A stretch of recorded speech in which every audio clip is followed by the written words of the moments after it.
नमस्कार दोस्तों, ये video editorial compilation for mains का पार्ट है। आप प्लेलिस्ट में जाके एडिटोरियल की वीडियोस पेपर वाइज और टॉपिक वाइज देख सकते हो। और अगर आप दिसंबर 2019 के बाद की वीडियोस को देखना चाहते हो तो वीडियो के नीचे मौजूद ज्वाइन बटन की सहायता से आप मेंबरशिप को ज्वाइन कर सकते हो। चलिए डिस्कशन स्टार्ट करते हैं। तबीज खैर का ये आर्टिकल है, वो बोलते हैं मुस्लिम समाज को बाहर से भी धोखा मिला, अंदर से भी धोखा मिला। जीएस पेपर 1 के इस टॉपिक से और इवन जीएस पेपर 2 से भी आर्टिकल को रिलेट किया जा सकता है। शुरुआत में तबीज खैर ये बोलते हैं कि इस्लामिक स्टेट को हराने में 3 एक्टर्स ने एक बड़ा रोल प्ले किया। सबसे पहले कुर्द, दूसरे नंबर पर शिया मिलिशिया और तीसरे नंबर पर ऑर्डिनरी मुस्लिम्स। ऑर्डिनरी मुस्लिम्स ने कैसे रोल प्ले किया? तबीज खैर ये बोलते हैं ऑर्डिनरी मुस्लिम्स ने साफ तौर पर इस्लामिक स्टेट के द्वारा इस्लाम का जो मॉडल प्रेजेंट किया गया था उसे इग्नोर कर दिया, उसे रिजेक्ट कर दिया। आम मुस्लिम्स ने कहा हम आपके द्वारा दिए गए मॉडल को नहीं मानते हैं। लेकिन देखो, 3 में से 2 एक्टर्स को अब धोखा मिल चुका है। कैसे?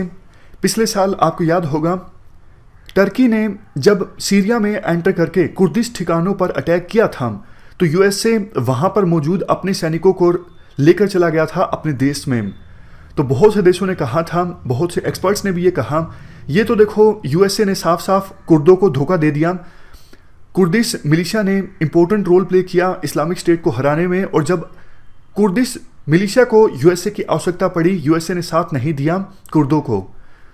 और अब देखो शिया मिलिशिया, कासिम सुलेमानी ने इंपॉर्टेंट रोल प्ले किया था इन शिया मिलिशिया का नेटवर्क क्रिएट करने में, जिन्होंने इंपॉर्टेंट रोल प्ले किया इस्लामिक स्टेट के खिलाफ लड़ाई में। अब यूएसए ने कासिम सुलेमानी को मार दिया, तो मतलब शिया मिलिशिया को भी एक प्रकार से धोखा दे दिया। तो ऑर्डिनरी मुस्लिम्स जो हैं वो फ्यूचर में क्या एक्सपेक्ट कर सकते हैं? राइटर इसके बाद पॉइंट ये देते हैं, देखो कासिम सुलेमानी जो थे वो इराक में थे, वो नॉर्थ अमेरिका में या फिर यूरोप के किसी देश में नहीं थे।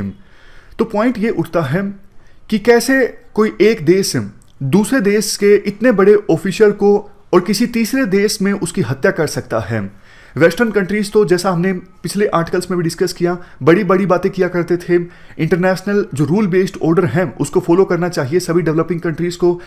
आपने कौन से रूल के तहत ऐसा किया? आपने किसी थर्ड देश में किसी देश के इतने बड़े अधिकारी की हत्या कर दी। ये तो देखो यूएसए ने एक बहुत ही गलत प्रेसिडेंट सेट किया है। और देखो जब इस प्रकार की चीजें होती हैं तो जो मुस्लिम यूथ हैं वो ब्रेन वॉश हो जाते हैं। मतलब रेडिकलिस्ट के द्वारा इसी प्रकार की चीज़ों का इस्तेमाल किया जाता है मुस्लिम यूथ का माइंड वॉश करने के लिए।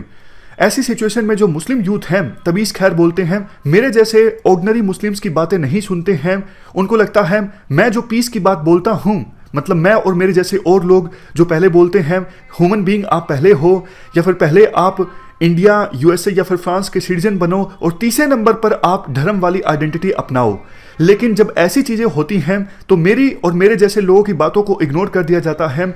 और इस्लामिस्ट जो बातें बोलते हैं, आपकी मुस्लिम जो आइडेंटिटी है वो यूनिक आइडेंटिटी है, उन बातों को मान लिया जाता है कुछ यूथ के द्वारा। लास्ट में तबीज खैर एक बात ये बोलते हैं, देखो इस्लामिस्ट जो हैं उन्होंने सबसे ज़्यादा नुकसान किया है मुस्लिम समाज का, क्योंकि वो अपना एक मॉडल प्रेजेंट करते हैं इस्लाम का। इवन दूसरे मुस्लिम्स जो उनके मॉडल से इत्तेफाक नहीं रखते हैं उन पर भी अत्याचार किए जाते हैं, जैसे अहमदी, बोहरा, शिया, सुन्नी। जब आप खुद ही एकजुट नहीं हो सकते, जब आप मुस्लिम समाज को एकजुट नहीं कर सकते, तो बाकी तो क्या ही एक्सपेक्ट हम कर सकते हैं कि दूसरे जो धर्म हैं, हिंदू धर्म, सिख, बुद्धिज्म या फिर क्रिश्चियन समाज, उनके लोगों के साथ आप ठीक से रहोगे। जब आप मुस्लिम समाज के लोगों के साथ ही ठीक से नहीं रह सकते तो आप बाकी धर्मों के लोगों के साथ कैसे रहोगे?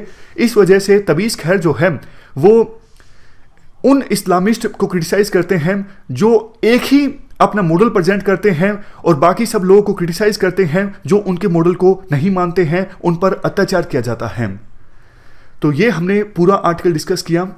इस डिस्कशन में फिलहाल इतना ही है। Thank you very much for discussion.